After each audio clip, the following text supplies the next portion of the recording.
Posso escludere una zona del mio impianto di allarme? Vediamo che cosa dice la norma.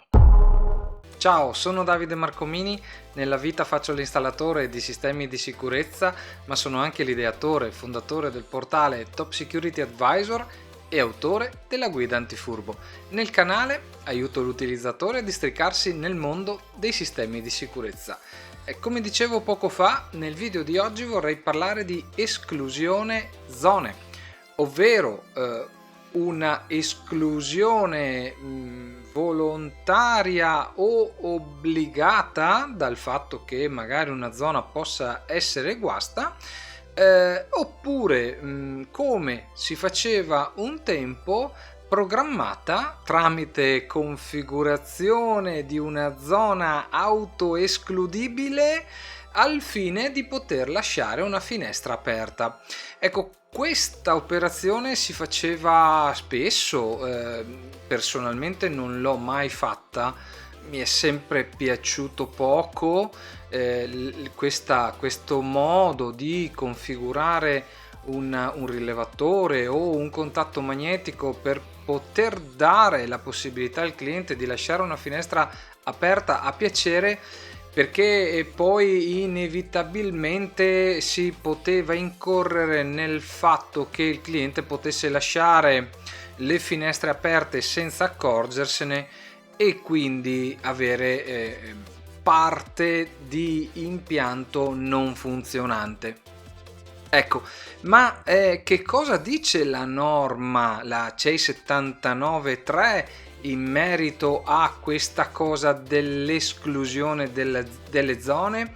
Ebbene, come ho già detto in un video precedente, la CEI 79.3 è stata in inchiesta pubblica, quindi abbiamo mandato le nostre osservazioni. Chi voleva partecipare all'inchiesta pubblica appunto ha potuto mandare le proprie osservazioni e alle righe 517, 518 e 519 si parlava appunto di esclusione delle zone.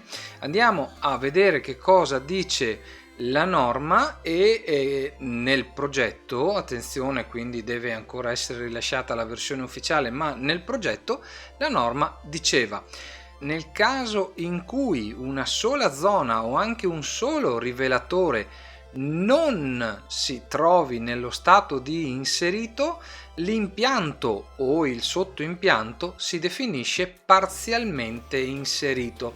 In questo caso, seppur operativo, non può essere considerato conforme al suo livello di prestazione.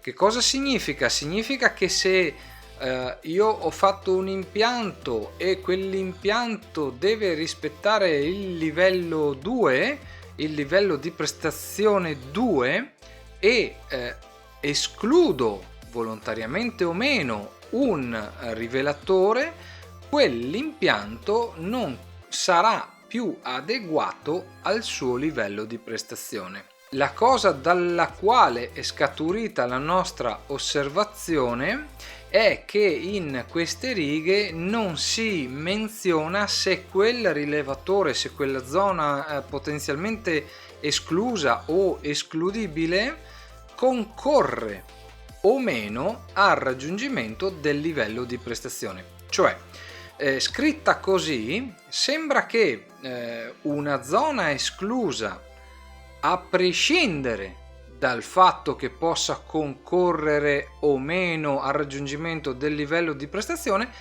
faccia decadere quel livello di prestazione. E provo a spiegarla in un altro modo.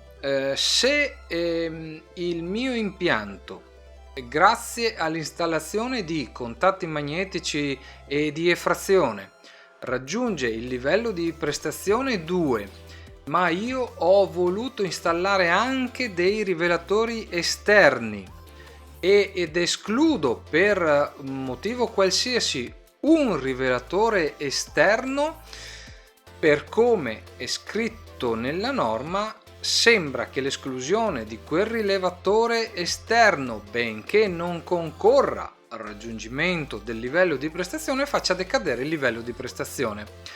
Quindi il nostro suggerimento vertiva sul fatto, e come abbiamo inviato, si propone il seguente testo: nel caso in cui una sola zona o anche un solo rivelatore che concorre al raggiungimento del livello di prestazione non si trovasse nello stato di inserito, l'impianto o il sottoimpianto deve essere definito parzialmente inserito. In questo caso, seppur operativo, non può essere considerato conforme al suo livello di prestazione.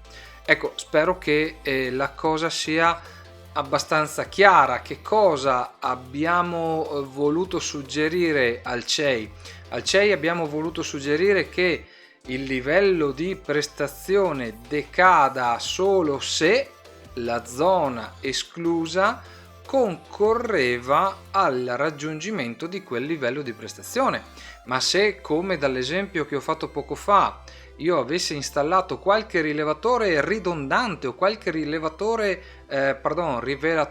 in più al solo fine di avere una protezione ridondante, l'esclusione di quel rilevatore aggiunto non debba far decadere il livello di prestazione.